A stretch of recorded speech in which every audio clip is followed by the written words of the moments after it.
Queen Elizabeth I reigned over England for 44 years, from 1558 until her death in 1603. She is considered one of England's greatest monarchs, often referred to as the Virgin Queen and Gloriana. Elizabeth's reign was a time of great change and upheaval, marked by the English Renaissance and the flourishing of English drama led by playwrights such as William Shakespeare and Christopher Marlowe. It was also a time of great progress and prosperity, with advancements in exploration, trade, and the arts. Elizabeth was a shrewd and intelligent ruler, known for her political acumen and diplomatic skills. She was also a master of public relations, using her image and speeches to garner support and loyalty from her subjects.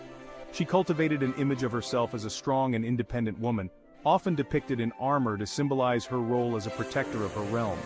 This resonated with her people, who admired her strength and resilience. Elizabeth became known as the Virgin Queen because she never married, a decision that was both personal and political. Her decision not to marry was a political one, allowing her to maintain full control over her kingdom without the influence of a husband. Elizabeth knew that marriage would mean sharing her power with a husband, which could potentially weaken her authority. She was determined to rule alone, and her reign is often seen as a testament to her strength and determination. Elizabeth's reign marked a golden age for England, a period often referred to as the Elizabethan era. The country experienced a period of unprecedented economic growth and cultural flourishing, with significant achievements in literature, music, and the visual arts. Elizabeth's legacy continues to inspire people around the world today, as she remains a symbol of strength, intelligence, and independence. Elizabeth Tudor was born in 1533, a time of great political and religious upheaval in England. She was the daughter of King Henry VIII and his second wife, Anne Boleyn, whose marriage had caused a significant rift with the Catholic Church. Elizabeth's early life was turbulent. Her mother was executed when she was just 3 years old, a traumatic event that left a lasting impact on her. Following her mother's execution, Elizabeth was declared illegitimate and removed from the line of succession, a move that cast a shadow over her early years. Despite these challenges, Elizabeth received an excellent education. She was tutored by some of the finest scholars in England, who recognized her potential and intellect. Elizabeth excelled in her studies, showing a particular aptitude for languages and the arts. She became fluent in several languages, including Latin, French, and Italian, which would later serve her well in diplomatic affairs. In addition to her linguistic skills, she was also a talented musician and dancer, mastering the lute and other instruments of the time.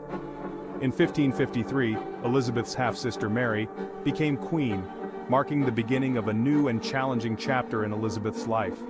Mary was a devout Catholic, and she was determined to restore Catholicism to England, reversing the Protestant reforms of her father. This led to the persecution of Protestants, creating a climate of fear and suspicion throughout the kingdom.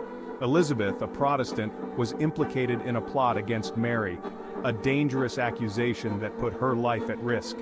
As a result, she was imprisoned in the Tower of London, a place notorious for its harsh conditions and the many lives it had claimed.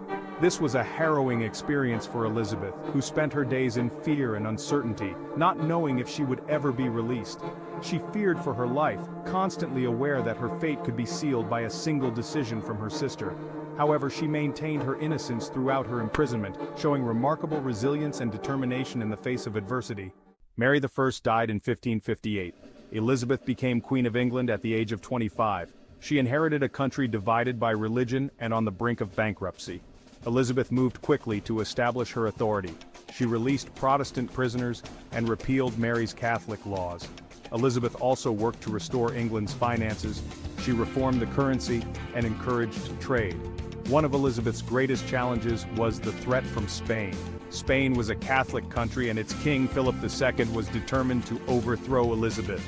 Philip sent a fleet of ships known as the Spanish Armada to invade England in 1588. The English fleet, led by Sir Francis Drake, defeated the Armada. This was a decisive victory for England. It established the country as a major naval power. The defeat of the Spanish Armada was a monumental turning point in Elizabeth's reign, showcasing her strategic acumen and the resilience of her navy. This victory marked the beginning of England's rise to prominence on the world stage, setting the stage for an era of exploration and expansion. Elizabeth continued to rule with unparalleled wisdom and determination, navigating the complexities of both domestic and international politics.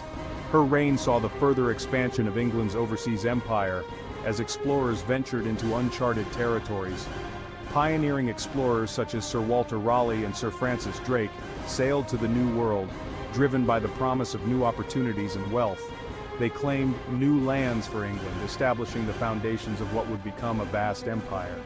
Elizabeth also oversaw a golden age of English culture, fostering an environment where the arts could flourish. This period, known as the Elizabethan era, was characterized by a remarkable outpouring of creativity and innovation.